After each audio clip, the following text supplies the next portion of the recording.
एक बार पुनः आप सभी दोस्तों का वर्ल्ड ज्योग्राफी आर्थिक भूगोल में स्वागत है। जय हिंद दोस्तों, मैं एएस के आप सभी के अपने यूट्यूब चैनल एएस के टीचिंग टेम्पल में स्वागत है। आइए दोस्तों कंप्लीट करते हैं आर्थिक भूगोल इकोनॉमिक ज्योग्राफी में जो टॉपिक छूटी हुई थी, ऊर्जा संसाधन और मानव भूगोल कंप्लीट हो चुका है। आइए कंप्लीट करते हैं आर्थिक भूगोल से संबंधित कुछ महत्वपूर्ण टॉपिक। आज का दोस्तों यह लेक्चर नंबर 17 होगा। कुछ प्रश्न हम लोग इसके पहले वाले वीडियो में देखे थे और कुछ भी आप लोग को जानना और समझना हो तो पिछली वाली लेक्चर को जरूर देखिएगा। चलिए देखते हैं, एक बार पुनः रिवीजन कर लेते हैं क्वेश्चन के माध्यम से। हम लोग डोनबास नामक कोयला बेसिन प्रदेश स्थित है, प्रश्न हम लोग देख चुके हैं तो रिवीजन कर रहे हैं। तो ए राइट आंसर है, काला सागर और अजोर सागर के उत्तर में। आइए अगले क्वेश्चन की तरफ मूव करते हैं जो प्रश्न अति महत्वपूर्ण होंगे जीआईसी-एलटी के लिए, जो 17 जनवरी 2026 को एग्जाम प्रस्तावित है। तो बिल्कुल आप लोग आज के इस लेक्चर को मिस नहीं करेंगे। दो से तीन लेक्चर और होने वाले हैं वर्ल्ड ज्योग्राफी से। टोटल पूरी वर्ल्ड ज्योग्राफी आपकी कंप्लीट हो जाएगी। हम लोग previous year question paper solve कर रहे हैं टॉपिक वाइज, ठीक है। और साथ में आपको जो महत्वपूर्ण तथ्य हैं पीडीएफ के रूप में अवेलेबल हो जाएंगे। तो जो मित्र अभी तक टेलीग्राम को ज्वाइन नहीं किए तो तुरंत टेलीग्राम को ज्वाइन कर लीजिए, नीचे डिस्क्रिप्शन में उसका लिंक दिया हुआ है। आइए दोस्तों आगे बढ़ते हैं। Statistical review of world energy 2013 के अनुसार निम्नलिखित देशों में से किसने कोयले का सर्वाधिक उत्पादन किया? राइट आंसर है सी, चाइना ने किया था, यानी चीन। यहाँ से इसका पूरा डेटा आप लोग देख सकते हैं। आइए आगे बढ़ते हैं हम लोग।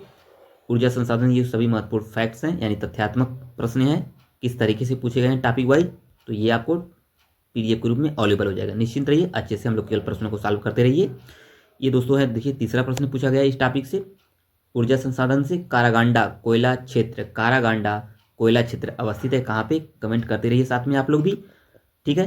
क्या राइट आंसर होगा कमेंट करिए। राइट आंसर है कजाकिस्तान, बी राइट आंसर है। चलिए आइए देख लेते हैं। कारागांडा कोयला जो क्षेत्र है ये कजाकिस्तान में स्थित है और ये क्षेत्र कोयला उत्खनन के लिए प्रसिद्ध है।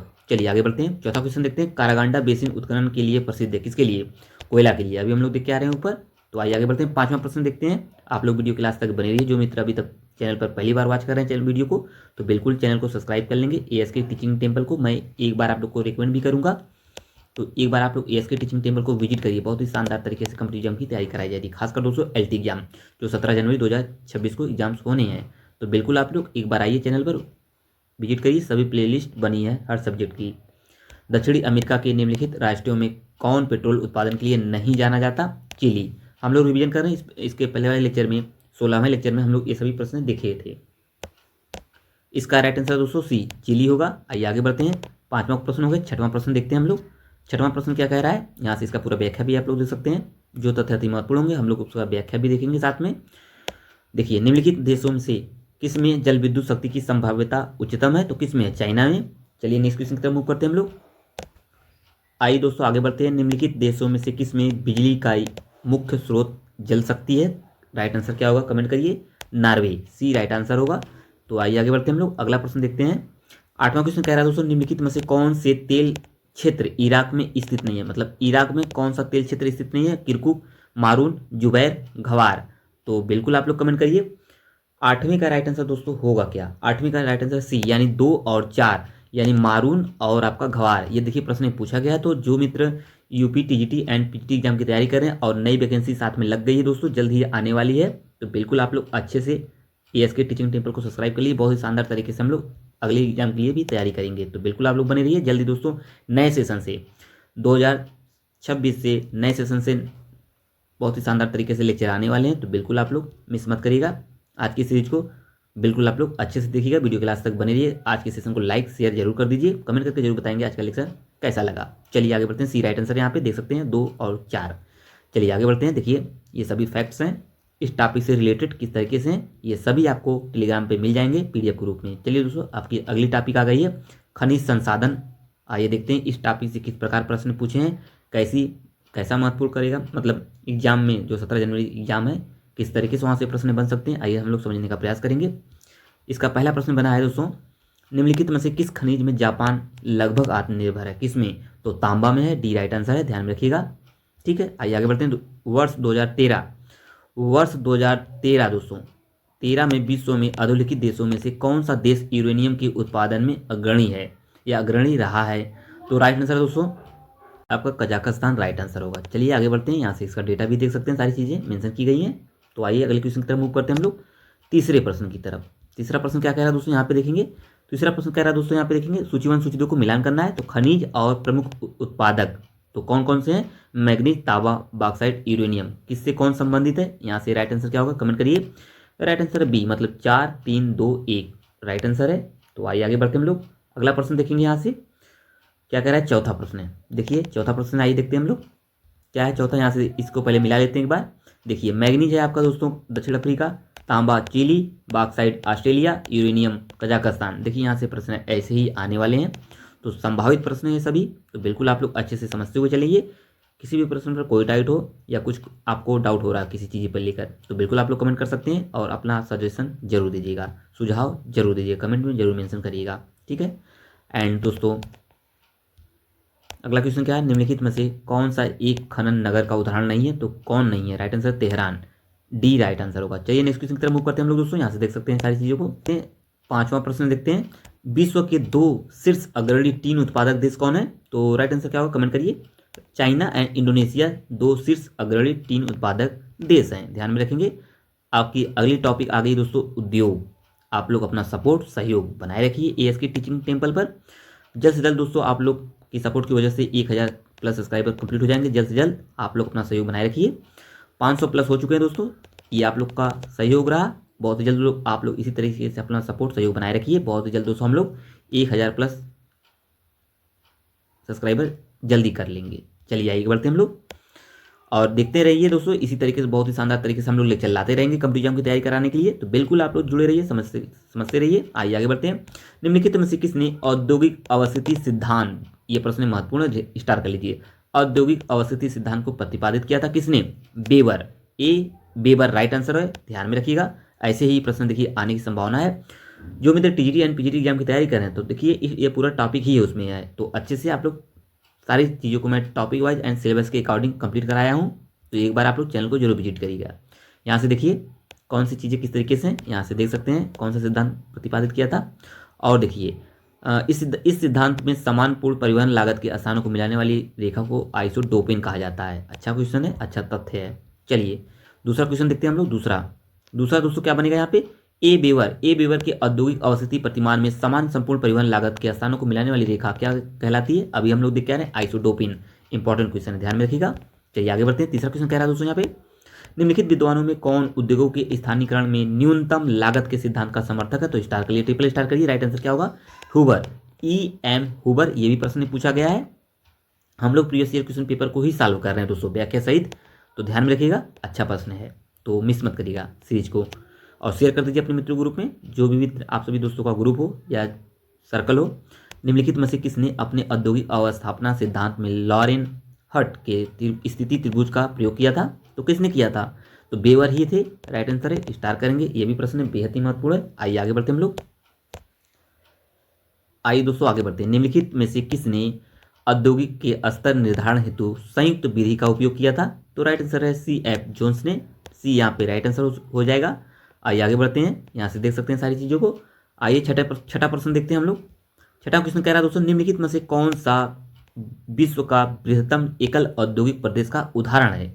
तो राइट आंसर होगा क्या इसका राइट आंसर दोस्तों आप लोग भी कमेंट करिए, न्यू इंग्लैंड प्रदेश, बी राइट आंसर है, ध्यान में रखेंगे ऐसे प्रश्नों को। चलिए आगे बढ़ते हैं हम लोग।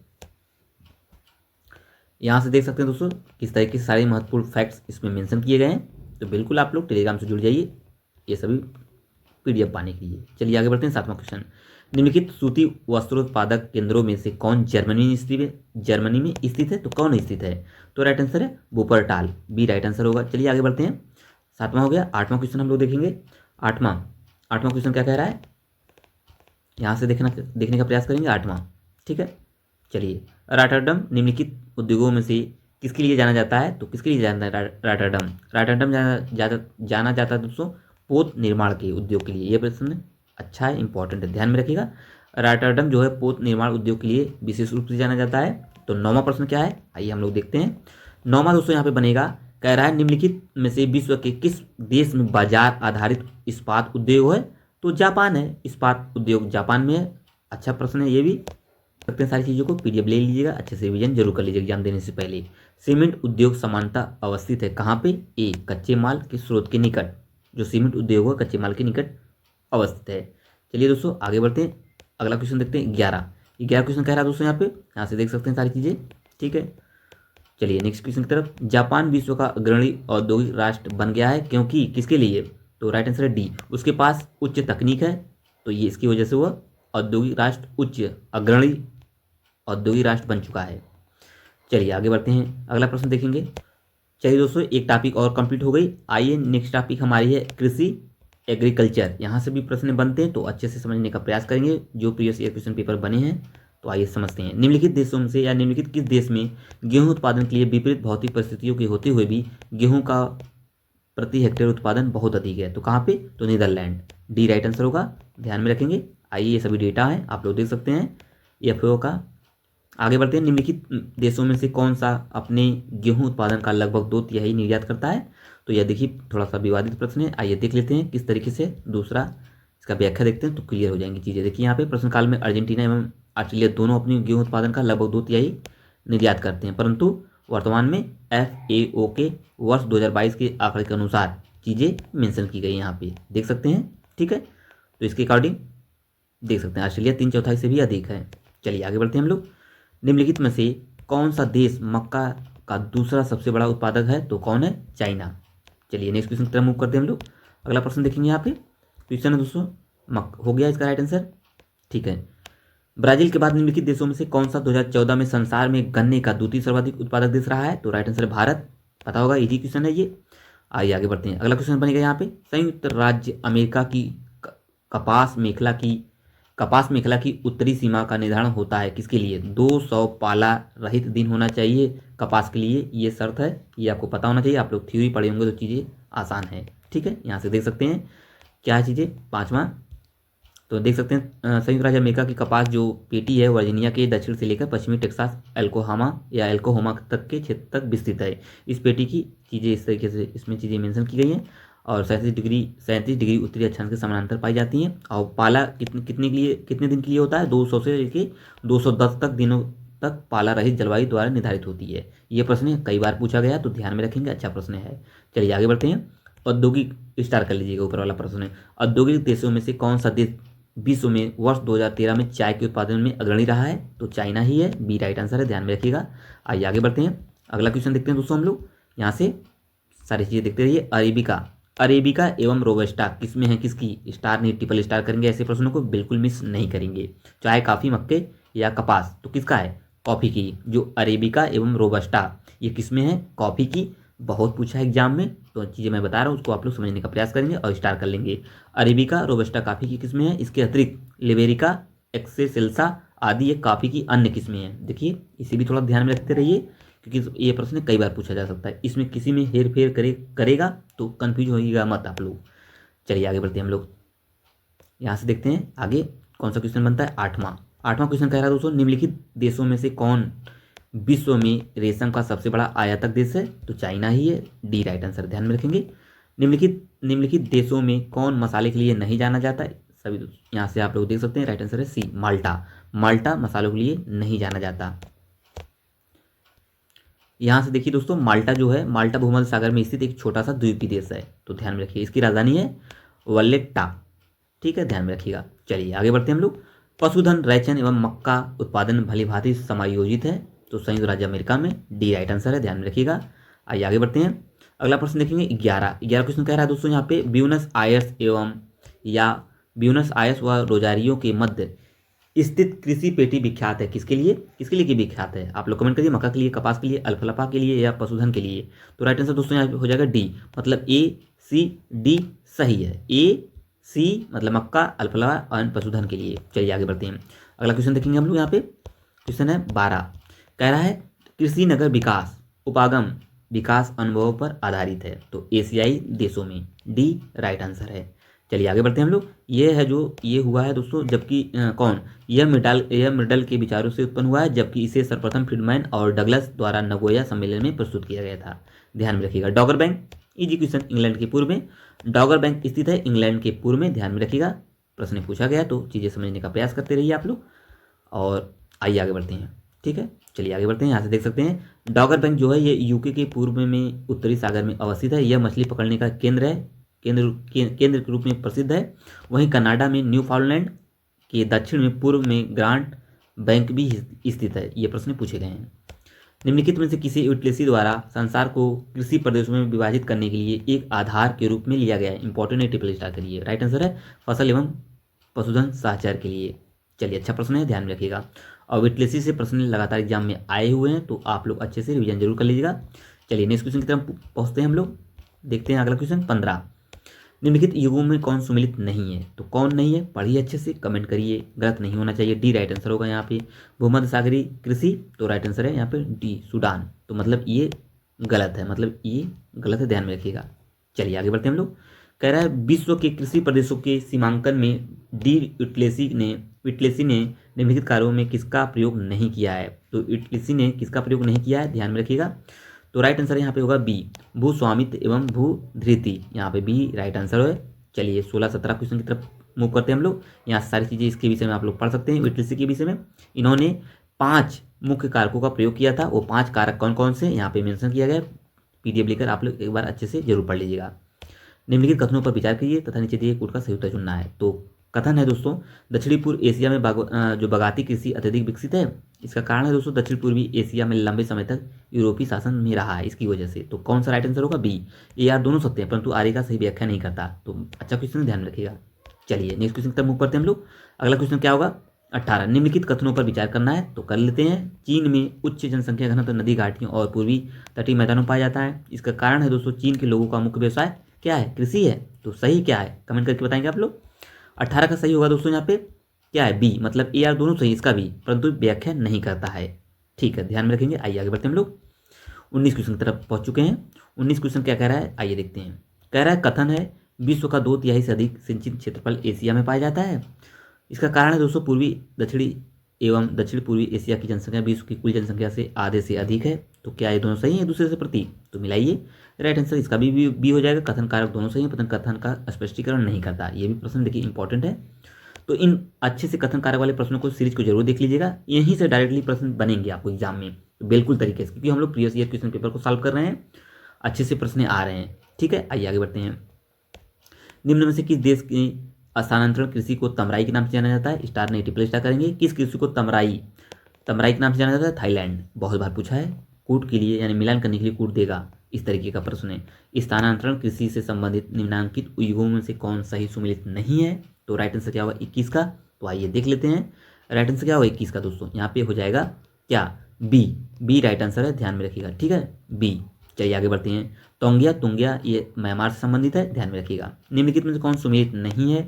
तो कौन सुमेलित नहीं है? मलेशिया में, ब्राजील में, श्रीलंका, फिलीपींस। तो कहाँ पे गलत है?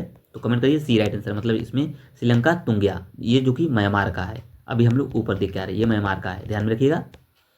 आइए देखते हैं आगे। 23 क्वेश्चन है, वर्ष 2020-21 के दौरान निम्नलिखित में से कौन से देश युग भारत के कृषि उत्पादों के सबसे बड़े औजार हैं या सबसे बड़े बाजार थे? तो कौन है? राइट आंसर है संयुक्त राज्य अमेरिका और चाइना यानी चीन। तो ध्यान में रखिएगा। आइए आगे बढ़ते हैं हम लोग। ये सभी देखिए जो भी प्रश्न पूछे गए हैं, सबका ये तथ्य रूप में चीज़ें मेंशन की गई हैं। एक बार आप लोग जरूर जुड़ जाइएगा, PDF लेने के लिए टेलीग्राम को ज्वाइन कर लीजिएगा। चलिए दोस्तों, जो भी मित्र वीडियो के लास्ट तक जुड़ रहे हैं, लास्ट में वीडियो को वॉच कर रहे हैं, आप लोग वीडियो को देखते हैं परंतु सब्सक्राइब नहीं करते चैनल को। ठीक है, बिल्कुल आप लोग चैनल को सब्सक्राइब कर लेंगे अगला पार्ट पाने के लिए। 2 से 3 लेक्चर और आने वाले हैं, पूर्णतः वर्ल्ड ज्योग्राफी कंप्लीट हो जाएगी और सभी सब्जेक्ट कंप्लीट हो चुके हैं बहुत ही शानदार तरीके से। 4 से 5 दिनों में चीज़ें आसान हो जाएंगी, क्लियर भी हो जाएंगी और पूर्णतः सब्जेक्ट आपका क्लियर हो जाएगा। तो अच्छे से टेस्ट सीरीज भी चल रही है, उसको भी सॉल्व करते रहिए। व्यापार एवं क्षेत्रीय संगठन से प्रश्न कैसे पूछे गए, आइए देखते हैं। कह रहा है विश्व आर्थिक फोरम में निम्न में 4 संकेतकों के आधार पर वैश्विक लिंग स्तर जो रिपोर्ट है 2017 तैयार किया, निम्नलिखित में से किस में भारत का प्रदर्शन सबसे खराब रहा है? तो किस में रहा है? सी में, स्वास्थ्य एवं उत्तरजीविता में। चलिए आगे बढ़ते हैं, दूसरा क्वेश्चन देखते हैं हम लोग। दूसरा क्वेश्चन कह रहा है दोस्तों, आइए देखते हैं। ये सभी महत्वपूर्ण फैक्ट्स हैं, ये आपको मिल जाएंगे आसानी से PDF के रूप में, ध्यान में रखिएगा आप लोग। चलिए दोस्तों, गुरनाथ मिटाल की पुस्तक है एशियन ड्रामा, एक अध्ययन है किसका? मोस्ट इंपॉर्टेंट, ट्रिपल स्टार करिए। खूब प्रश्न पूछा गया है, चाहे PGT हो चाहे अन्य एग्जाम्स हो, LT हो या GIC या अन्य एग्जाम हो, सभी एग्जाम में प्रश्न बना हुआ है, ध्यान में रखिएगा। ए राइट आंसर है, एशिया में राष्ट्रीय गरीबी के लिए। ठीक है, ए राइट आंसर है। चलिए नेक्स्ट क्वेश्चन की तरफ बढ़ते हैं हम। वर्ष 1967 में आसियान की स्थापना निम्नलिखित में से किस देश में हुई है? तो किस देश में हुई है, ध्यान में रखिएगा। किस देश में हुई है? कमेंट करिए। ए, थाईलैंड में हुई है। अच्छा प्रश्न है। तो आइए आगे बढ़ते हैं। आसियान 8 अगस्त 1967 में हुआ था स्थापना, ध्यान में रखिएगा। निम्नलिखित में से कौन 3 देश यूरोपियन फ्री ट्रेड एसोसिएशन यानी इफ्टा के सदस्य थे जब 1960 में इसकी स्थापना की गई थी? तो कौन थे वो तीनों? ए राइट आंसर है ऑस्ट्रिया, स्वीडन या तीसरा है नॉर्वे। ठीक है, चलिए नेक्स्ट क्वेश्चन की तरफ मूव करते हैं हम लोग। सभी चीज़ों को यहाँ पे देख सकते हैं। देखिए लाफ्टा, लाया या इफ्टा, इनको देख लीजिएगा। इसका इनका फुल फॉर्म अच्छे से आप लोग देख लीजिएगा, प्रश्न यहाँ से बन सकते हैं। पीडीएफ आपको मिल जाएगा, इसमें क्या अपडेट हुआ है इसका भी आप लोग एक बार जरूर देख लीजिएगा। नाफ्टा क्या हो गया है इस समय ये बदल के दोस्तों हो गया USMCA हो गया है, ध्यान में रखिएगा। ठीक है, सभी चीज़ें आपको पीडीएफ में मिल जाएंगी, निश्चिंत रहिए, अच्छे से तैयारी करते रहिए। 5वां क्वेश्चन बनेगा दोस्तों यहाँ पे। 5वां क्वेश्चन कह रहा है यूरोपीय संघ का प्रारंभ 1952 में निम्नलिखित संगठनों में किसके रूप में हुआ था? कमेंट करिए। ए यूरोपीय कोयला एवं इस्पात समुदाय के रूप में। चलिए आगे बढ़ते हैं। निम्न में से कौन सा देश नाफ्टा में शामिल नहीं है? तो नीचे हम लोग अभी देख के आ रहे हैं जस्ट, क्यूबा शामिल नहीं है, ध्यान में रखिएगा, सी राइट आंसर है। ठीक है, चलिए आगे बढ़ते हैं। ओपेक, निम्न में से कौन ओपेक का संस्थापक सदस्य नहीं है? तो ऑस्ट्रेलिया नहीं है। ये सभी जो प्रश्न हम लोग टॉपिक सॉल्व कर रहे हैं, ये टॉपिक है दोस्तों महत्वपूर्ण संगठन से, और संगठन से एक प्रश्न आने हैं एग्जाम में, तो अच्छे से टॉपिक बिल्कुल अच्छे से देखते रहिए। आइए आगे बढ़ते हैं। सभी चीज़ें आइए दोस्तों, नेक्स्ट टॉपिक हमारी आ गई है परिवहन। आइए इनसे भी देखते हैं किस तरीके से प्रश्न पूछे गए हैं। टॉपिक है परिवहन। इसके बाद दोस्तों 2 से 3 लेक्चर और आएंगे, वो सभी महत्वपूर्ण टॉपिक होंगे, उसको आप लोग जरूर देखिएगा। ठीक है, तो आइए देखते हैं इन टॉपिक से कौन से प्रश्न बने हैं, तो देख लेते हैं। पहला प्रश्न बना है निम्नलिखित में से कौन प्राकृतिक बंदरगाह है? तो कमेंट करिए कौन है प्राकृतिक बंदरगाह। और प्राकृतिक बंदरगाह बहुत पूछा है एग्जाम में, ये आपको पता होना चाहिए। चलिए देख लेते हैं। विवादित प्रश्न थे। डरबन दक्षिण अफ्रीका का एक प्राकृतिक बंदरगाह माना जाता है। वहीं फ्री टाउन यानी सियरा लियोन में भी एक प्राकृतिक बंदरगाह है। मोगादिशु बंदरगाह सोमालिया में है, जबकि आबिद जान बंदरगाह आइवरी कोस्ट में अवस्थित है। तो यहाँ पे 2-2 थी, इसकी वजह से ये प्रश्न विवादित हो गया था। चलिए आगे बढ़ते हैं हम लोग। एक तरफ बंदरगाह, एक तरफ आस्थान है। जिबूती, मार्सिले, इथियोन, मियामी, कौन किससे संबंधित है? जरा आप लोग कमेंट करके बताएंगे। ए राइट आंसर होगा, ध्यान में रखिएगा, ए राइट आंसर है। इसका व्याख्या भी देख लेते हैं। यहाँ पे कौन किससे संबंधित है? जिबूती आपका है दोस्तों अदन की खाड़ी, स्टार करिए। मार्सिले ये लायन की खाड़ी, एंड इथियोन ये पीला सागर। मियामी आपका मैक्सिको खाड़ी में प्रश्न पूछा गया, तो ध्यान में रखिएगा, एक बार आप लोग रिवीजन जरूर कर लीजिएगा। निम्नलिखित नदियों में से कौन सी आंतरिक जल मार्गों के रूप में सबसे उपयुक्त है? डेन्यूब, राइन, वोल्गा, एल्ब। राइन नदी है, बी इंपॉर्टेंट है, अच्छा प्रश्न है, ध्यान में रखिएगा। ऐसे ही प्रश्न 17 जनवरी को आने वाले हैं।